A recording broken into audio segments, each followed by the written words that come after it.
For today's vlog, makikinig tayo dito kay Pia Cayetano na hinarang siya ni John Vic Rimoli.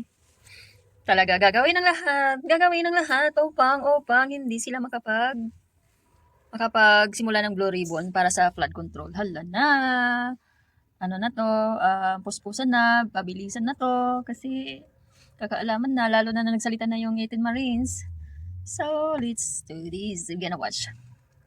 Kay Pia Cayetano, courtesy. And then, nung paliko kami, nandun pa lang kami sa first floor, biglang nandiyan na si Secretary Remulla at hinarang niya kami. Hinarang niya ako. Sino ba siya dito sa Senate? Yes, sino ka ba? You are Secretary of the Republic of the Philippines, but this is the Senate of the Philippines. Senator ako. So bakit mo ko hinaharang? Hindi ko rin maintindihan. Hindi rin namin maintindihan. Itong pagturing nila na acting Senate President si Sherwin, hindi ko pwedeng mangyari. Wala silang Mga feeling, alam ko ba sa kanila yung kaba bakit sila nagkakagano? Maganda na yun para malaman yung flood control at saka yung impeachment masimulan na kung gusto nila ma-impeach si Sara Duterte.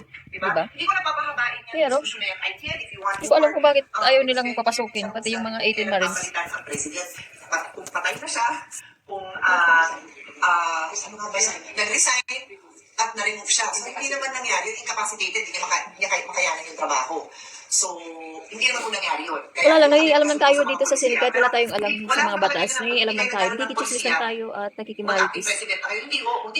Na ano din, padagdag din natin ng stress. Pagka makabuhay ng 13, palitan, walang problema yun kasi that is in our rules. Ayaw man ng Senate President umalis, pag naka-13, alis. Pero walang nakalagay doon na pag hindi kayo nagkasundo sa policies, gagawa kami ng acting kahit 12 lang kami. Wala akong ganun. So having said that, yun supposedly ang basihan ngayon ni Sherwin Gatchalian na gumawa siya ng mga orders. So sinabi niya, wala na daw Blue Ribbon hearing kahapon. Diba? In-announce niya yun. Hindi naman niya pwedeng sabihin yun kasi hindi lang sino siya para sabihin naging major, ano ba It yan? is not legal yung pagbigay niya ng advice. Maganda na lang tayo habang na-stress. I am the Blue Ribbon Chairman Committee. I called a hearing. May hearing talaga kami nakatalaga today. Pero sinabi nila na yung aking Ways and Means hearing, pwede daw ituloy. O sige, ituloy ko din naman yun. Kaya ready ako pumunta doon in a few minutes. So, hinarangan. Siguro Yung John Vic Rimoli, exact time, basta before 10 a.m. Sinabi, nakarating sa amin na nandiyan na yung mga witness. And sabi na, di ba, okay din, ayaw Dada yung na next so ko. bumaba ako. And you can capture that in many news coverages that have captured it. May nakita ko sa GMA7, parang TV5, kinover nila yung pagbaba ko, tapos kinausap ko yung Senate staff, and nag-thank you nga ako sa kanila after kasi they're just doing their job na inaalam nila kung sino ito, and siyempre, I'm sure na nalilito na sila kasi may nagsabi yata, sino ba siya dito sa Senate? Yes, siya. And then, nung balik ko kami, nandun pa lang kami sa first floor, biglang nandiyan na si Secretary Remulla at hinarang niya kami. Hinarang niya ako. Sino ba siya dito sa Senate? Yes, Sino you are the siya? Secretary Ang galing of the mong Republic of the magharang, Philippines. ang So, galing mong this is the magharang. Senate of the Philippines. Senator ako. So, bakit mo ko hinaharang? True. Hindi ko rin maintindihan. Hindi ko rin maintindihan kung ba't mo ginawa yun. Meron namang security sa Senate, relation. relation. Staff ko ngayon. Meron din nilabas Senate na office na instruction si tawag. Senator Gatchalian. So sila pwede. Kasi may security naman yung Senate. Dapat sila yung mag-a-assist. Hindi si Secretary Remulla si Remulla, yes. for reason to help security. Pero baka may statement. Kasi hindi ako nagsabi ng statement niya. Siya. Pinapunta niya dito. Bakit? Ba't kailangan siya papuntahin dito? May Sergeant of Arms naman tayo. May security naman tayo. Maayos tayo dito. Ba't ko siya pinapunta? Siya yung nagulo. Hindi niya ako pinayagan. Okay ba sa inyo yun? Mga senators na kasama ko? Okay sa inyo yun? Ng isang senador, pipigilan? Hindi man tayo magkasundo sa policies. I will not allow somebody to do that to you. This is us. 24 senators. We are allowed to be here. Why would you do that? Hindi ko din alam. Basahin ko sa inyo. Bakit niya ginawa yun? Quoting lang naman po ako sa Inquirer. Sabi dito, Interior and Local Government Secretary John Vic Rimuli went to the Senate on Thursday upon Senate President Pro Tem Sherwin Gatchalian's request. Gatchalian, may kasama akong guest, yes. Ba't kailangan gawin yun?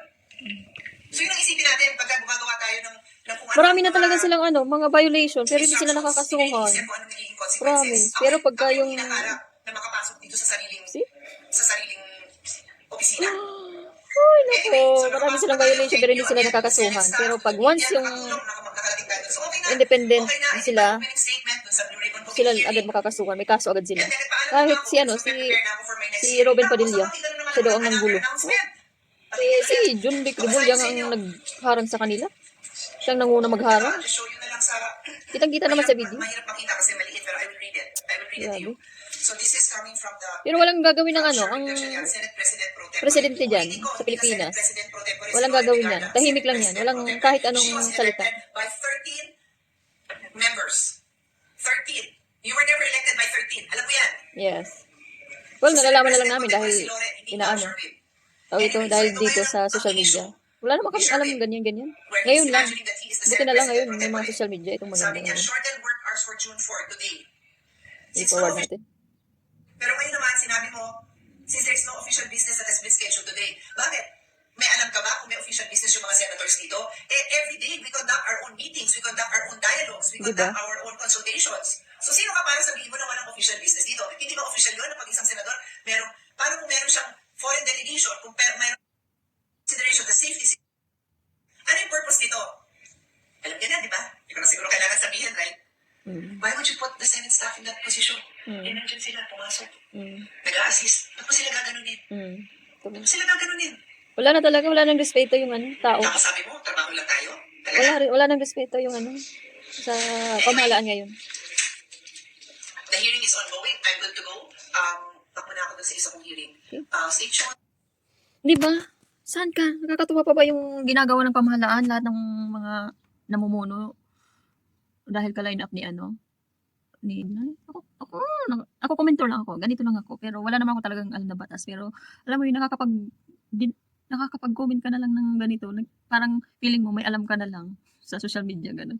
And sabi, wala daw boses, sabi nila. Baka paus lang, di ba? Baka paus lang yung presidente niyo.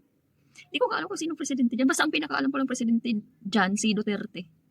Si former President Rodrigo Roa Duterte. Yun ang alam ko ng presidente ng Pilipinas.